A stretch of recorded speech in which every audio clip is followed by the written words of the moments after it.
नमस्कार। उम्मीद करता हूँ सब कोई स्वस्थ होंगे, मस्त होंगे और अच्छे होंगे। अगर आप हमारे चैनल पर नए हैं तो चैनल को सब्सक्राइब कर लीजिएगा।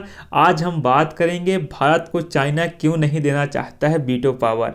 देखा जाए संयुक्त राष्ट्र सुरक्षा परिषद यूएन की सबसे ताकतवर बॉडी मानी जाती है, आप सब जानते हैं। संयुक्त राष्ट्र में किसी भी प्रस्ताव को पास कराने के लिए स्थायी सदस्यों की सहमति बहुत ज़्यादा जरूरी होती है।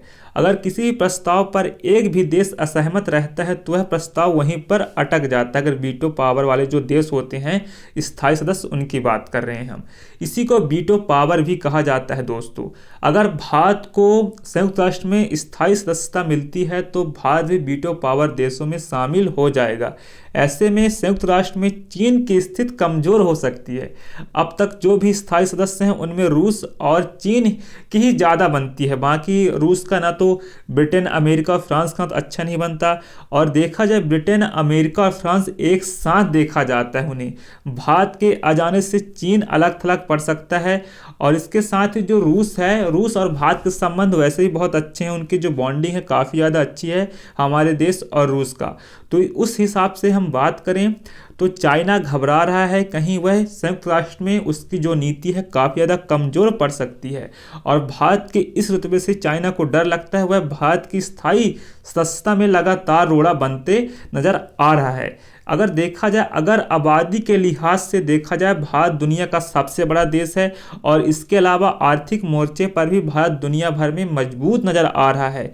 जहां भारत परमाणु संपन्न राष्ट्र है, अंतरिक्ष विज्ञान की तो भारत दुनिया के शीर्ष 5 देशों में शामिल है। अगर संयुक्त राष्ट्र में किसी भी देश को शामिल करने के लिए यूएन चार्टर में संशोधन करना होगा तो जिसकी बात सबसे ज़्यादा लंबे समय से चल रही है वह भारत की है।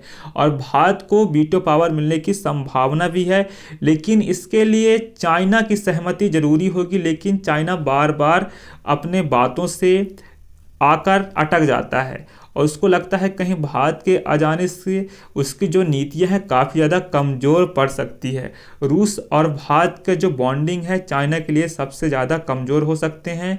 और देखा जाए जो फ्रांस हो गया, ब्रिटेन हो गए, अमेरिका हो गए, वो हमेशा एक साथ ही रहते हैं। अगर भारत को वीटो पावर मिलता है तो भारत विकासशील देशों के साथ सबसे ज़्यादा अपना कदम आगे बढ़ाएगा और उन्हें विकसित श्रेणी वाले देशों में भी लाया जाएगा। तो भारत की जो नीति है 2047 तक विकसित देश की श्रेणी में आना होगा और भारत की यही प्लानिंग भी चल रही है दोस्तों।